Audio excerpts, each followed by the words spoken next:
అందరికీ నమస్కారం. పూర్వం కాశీ పట్టణాన్ని ఒక రాజు పరిపాలించేవాడు. ఈయనకు అందరికీ ఉన్నట్లే భుజబలం ఉంది, కానీ బుద్ధిబలం లేదు. పోనీ మంత్రులను అడగొచ్చు కదా అంటే అడగడు, అహం ఎక్కువ. ఒకరోజు ప్రజలంతా రాజు ఆస్థానంలో ఉండగా వచ్చి, రాజా రాజా ఎండలు మండిపోతున్నాయి, ప్రజలు ఎండలో బయటికి రాలేకపోతున్నారు, నడవలేకపోతున్నారు, పనులేవి సాగడం లేదు అని విన్నవించుకున్నారు. అంటే ఆ రోజుల్లో చెప్పులు గొడుగులు లేని రోజులు అన్నమాట.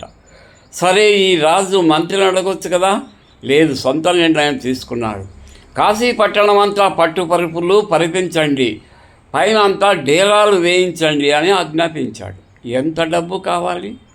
దానికి బదులు ప్రజలకు చెప్పులు, కాళ్లకు చెప్పులు, గొడుగు ఇస్తే అయిపోతుంది కదా. ఇలా ఉంటుందండి రాజులు చేసే నిర్ణయాలు. ఈనాటి పాలకులు, ఈనాటి రాజకీయ నాయకులు, ముఖ్యమంత్రులు, ప్రధానమంత్రులు కొన్ని నిర్ణయాలు చేస్తే ఆ రోజు రాజు చేశాడే, చిన్నగా గోటితో పోయేదానికి గొడ్డవి.